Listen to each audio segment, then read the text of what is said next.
joined by Long Beach State head coach Alan Knight, student athletes Shane Holdaway and Mason Briggs. Coach, if you could please begin with an opening statement, we'll open up the questions after that. Yeah, well, we're excited to be here. You know, that's for sure. In a year that had a lot of excitement at the end of the year for teams to get here. We're appreciative of our opportunity to be the at-large team, and appreciative of the committee giving us that opportunity. That being said, our guys are fired up to compete, get out there.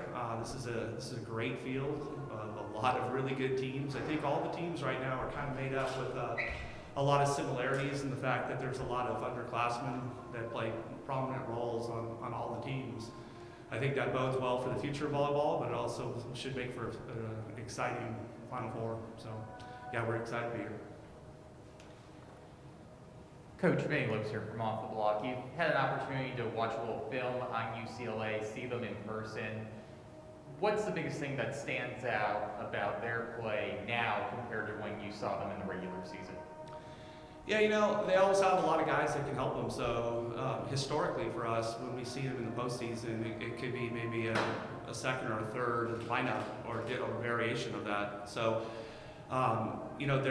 they're not afraid to use guys. So it's not as much about just what they're doing right now with 6 or 7 guys. It's about the rotation of different guys coming in and making sure we have a good feel of what the differences are when different people come onto the court. But they're doing a nice job. They're running good offense. They have good quick hitters. They hit the ball at a high point that causes some problems. They have good opposites, good outsides.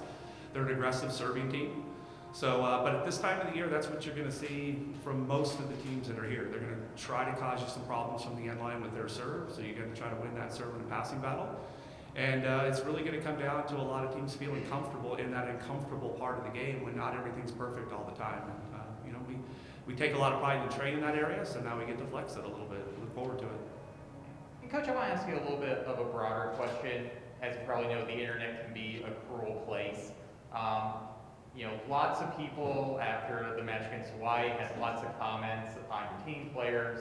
How do you help the players manage that when people who have never met them before have lots of opinions about them? Yeah, well, opinions are overrated. Especially by people that haven't put the uniform on and got on the court and competed. I'm very protective of all the young men in my program and all the guys who play the sport.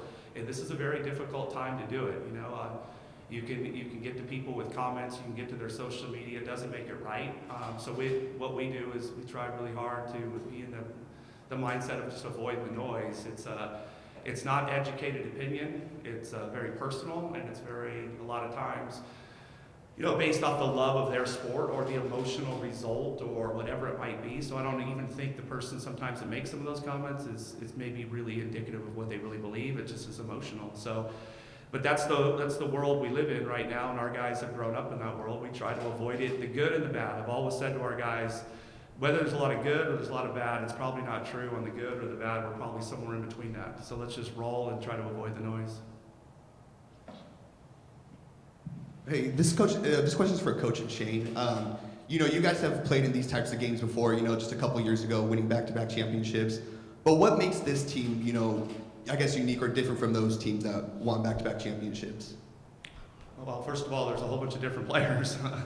A lot has happened from the 19 championship year to today, obviously in the world and obviously on all of our volleyball programs across the country. And there's a lot of guys out there that have had very unique college experiences so far, playing in abbreviated seasons or maybe no falls, no training, late starts, shutdowns, masks, no fans. We're kind of back to a situation that nobody has been in a couple of years.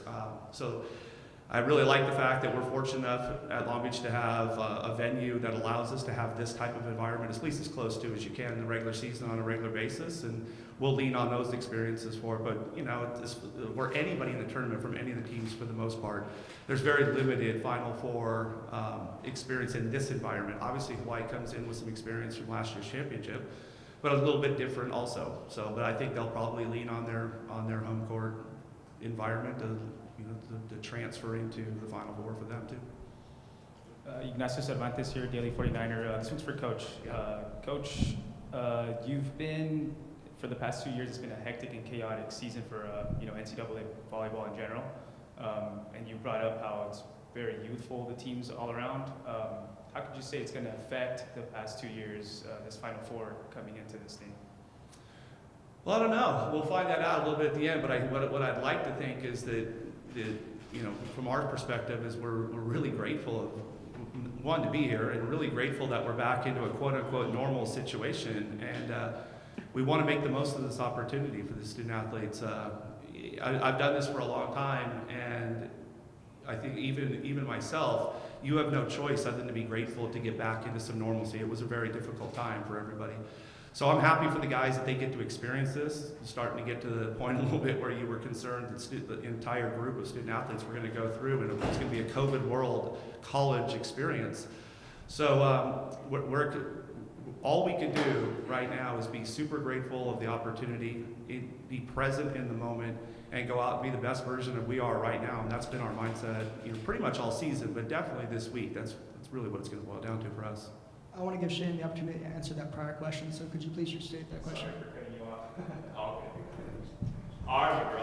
I'll just go on the same lines what Coach said. I mean, 2019, very different year. It was just kind of part of the deal of the NCAA tournament and everything. And so, everybody on this team has the perspective of not having that opportunity at all. And so you can tell the guys are definitely hungry to just get out there and show the world that they can compete hard. So.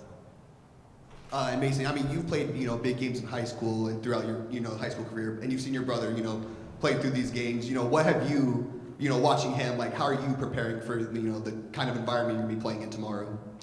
Yeah, I've been around it for a little while now, even back to watching my cousins play here more than a few years ago now, but just been around it for a while and basically just excited and hungry for my chance and this team's chance to get after it, just like Shane said. Shane, Mason, looking at UCLA, love to get your thoughts on what they do well offensively and what you're going to have to do well defensively, both at the net and in the back row to stop the offense of UCLA. Yeah, they go along the same lines Coach said. He kind of touched on that point. They got guys that can jump. They got guys that can hit their serves, and they all play really good volleyball. They've got great ball control, and they're just an overall good team. Exactly the type of team that we expect to see in the Final Four. I'm pretty sure every team that's going to be in the Final Four has all those qualities. So, as far as slowing them down, we're more worried about what our guys do and what we bring to the table and how we're going to be able to compete with them. Yeah, basically everything that they said, and just like Shane said, it's basically what we can do and focusing on us. Like Knipe said earlier, they have a pie that they could switch. They have guys that they can sub in and out and play different team every set, and it's just a matter of fact of going back to what we've trained on our side, leaning and relying on that. And then two lighter questions for both the players, starting with Mason. In college men's volleyball, liberos can't serve. Is that a rule you would like to see change one day? I would love that to be changed. Yes, please. And then Shane. I would not. You can still have one chance. Please change the rule. And then Shane, lighter question for you. You have one of the best beards in college men's volleyball. What's your secret? My wife, she just bought me this beard butter. I've been loving that recently. It's been really good. But yeah, genetics. Any more questions in the room? Hey, I was just going to ask, coming in at the number 1 seed, you guys get that bye. You guys haven't played in almost 2 weeks. Do you see that as an advantage, getting more rest, or do you, are you guys worried that you might get a little rusty, when it comes to game time? Yeah, that's always a big discussion. I would always prefer to have some time, especially when we finished in Hawaii, to come back and kind of get our legs underneath us a little bit and work on a few things. And obviously we didn't have a whole lot of travel to get up here. So I always see it as a positive. Of course, if you don't play well, it would be the bye's fault, right? And then that's not necessarily the way to go. So I've always leaned on the fact that if we can get it and you can secure the number 1 seed and you can get that bye, then use it to your advantage. Alrighty, if there's no other questions, we'll head over to Zoom. Question from Mike.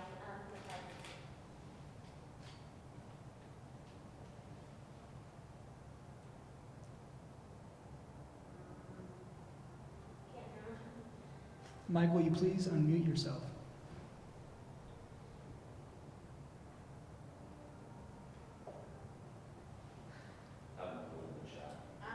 Yeah, ask a question in the chat. Tell them to throw it in the chat. Mike, can you please ask your question in the chat or type it in there?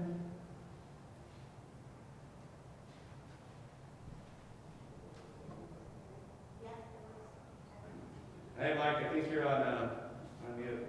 There you go. No, still can't hear you.